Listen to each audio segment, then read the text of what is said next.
देखो इसमें बोल रहा है कि if a man standing on a platform 3 metre above the surface of a lake observes a cloud. नहीं, वो 3 मीटर, मान लो ये लेक है हमारा, ये क्या है, लेक हो गया। अब ये लेक के सरफेस से 3 मीटर ऊपर प्लेटफॉर्म पे एक बच्चा क्या हुआ, एक आदमी बैठा हुआ है। तो मान लो ये 3 मीटर, मान लो ये लेक का सरफेस है, यहाँ से 3 मीटर पॉइंट ए देख रहे हो ना, यहाँ पे एक आदमी बैठा हुआ है और ऑब्जर्व्स ए क्लाउड। मान लो यहाँ पॉइंट सी पे क्लाउड है, ये इस क्लाउड को क्या कर रहा है, देख रहा है। And it's reflection in the lake, और इसका रिफ्लैक्शन, क्लाउड का रिफ्लैक्शन लेक में। तो ये पॉइंट सी डैश जो है, मान लो इस क्लाउड का क्या है, इमेज है, रिफ्लैक्शन इमेज है। तो हम जानते हैं रिफ्लैक्शन में जब इमेज बनता है तो ऑब्जेक्ट का डिस्टेंस जितना होता है उतना ही इमेज का भी डिस्टेंस होता है। नहीं, object distance from the mirror बराबर image distance from the mirror. पढ़े थे रिफ्लैक्शन में, मिरर चैप्टर में पढ़ा होगा। तो यहाँ पे रिफ्लैक्शन में इमेज बन रहा है, मतलब लेक के सरफेस से ऊपर जितना डिस्टेंस रहेगा ऑब्जेक्ट का, उतना ही डिस्टेंस नीचे रहेगा। ठीक है, तो यहाँ पे एक 3 मीटर ऊपर यहाँ एक आदमी बैठा हुआ है और ये क्लाउड को ऑब्जर्व कर रहा है। तो यहाँ पे, यहाँ से देख रहा है, तो एक लाइन हम आई साइड खींच दिए।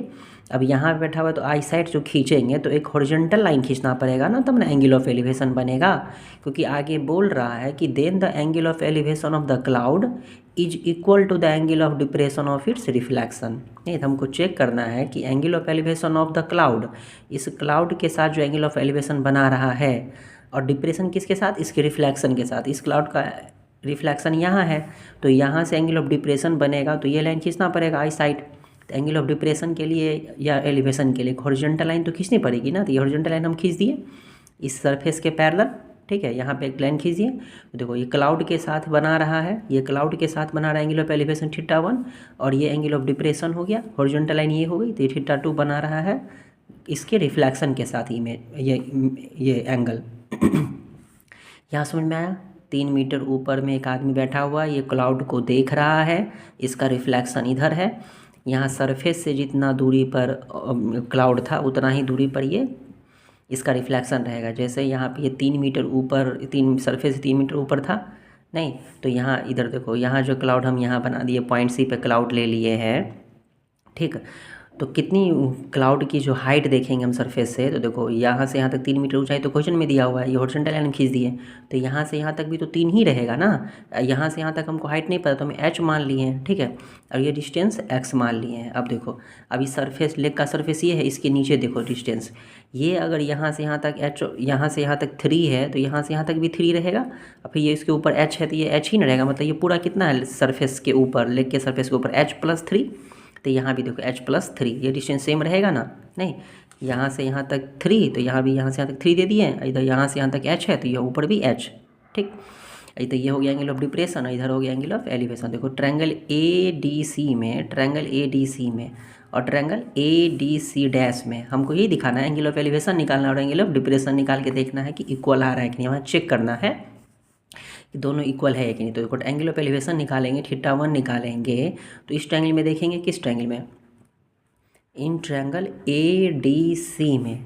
ठीक है, तो tan θ1 निकालेंगे, अगर हम tan θ1 अगर निकालेंगे तो क्या लिखोगे, सामने वाला साइड हाइपोटेनस बाय ये बेस, सॉरी हाइपोटेनस बोल रहे हैं, परपेंडिकुलर लाइन ये वाली लाइन, और बाय ये बेस, नहीं ये CD बाय ये AD लिखोगे तो क्या हो जाएगा h/x। ठीक है, अब एंगल ऑफ डिप्रेशन जो है यहाँ पे θ2 जो है, तो अगर tan के रेफरेंस में निकाल, tan θ2 निकालोगे इस ट्रायंगल में, किस ट्रायंगल में, इन ट्रायंगल ADC डैश में, तो क्या लिखोगे, tan θ2 इज इक्वल टू, क्या लिखोगे, tan θ2 इज इक्वल टू यहाँ से यहाँ तक की लंबाई। तो देखो यहाँ से यहाँ तक की लंबाई कितनी है, नहीं यहाँ से देखो इस ट्रायंगल में देखोगे ना, ये 3 ऊपर है और 3 नीचे है, तो 6 और इधर h, तो 6+h।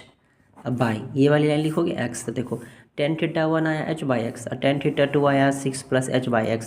तो क्या यहाँ पे tan θ1, अब थीटा कितना होगा ये तो नहीं पता, लेकिन tan θ1 और tan θ2 कभी भी बराबर होगा।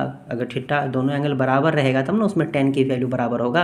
अगर tan θ1 tan θ2 के बराबर नहीं है तो डैट इम्प्लाइज हम ये भी बोल सकते हैं कि थीटा भी θ2 के बराबर नहीं होगा। नहीं, हेंस एंगल ऑफ एलिवेशन कब, इस कंडीशन में एंगल ऑफ एलिवेशन नहीं और एंगल ऑफ डिप्रेशन बराबर नहीं होगा। नहीं, ये फॉल्स है, चेक करना था ट्रू और फॉल्स, तो क्या हो जाएगा फॉल्स, क्यों होगा समझ में आया? ये फिगर से ही पता चलेगा। डिप्रेशन तो कितना और बना होगा ना, पीछे क्वेश्चन सब जो पढ़े हो उसमें बना होगा डिप्रेशन एंगल, नहीं ये हॉरिजॉन्टल लाइन और ये आई साइड डिप्रेशन हो गया, ये आई साइड ये वाला हॉरिजॉन्टल लाइन एलिवेशन हो गया। नहीं तो ये एंगल ऑफ एलिवेशन देखना था क्लाउड के साथ, और इसी पॉइंट से एंगल ऑफ डिप्रेशन बनाना था इस क्लाउड के रिफ्लेक्शन के साथ। ठीक है।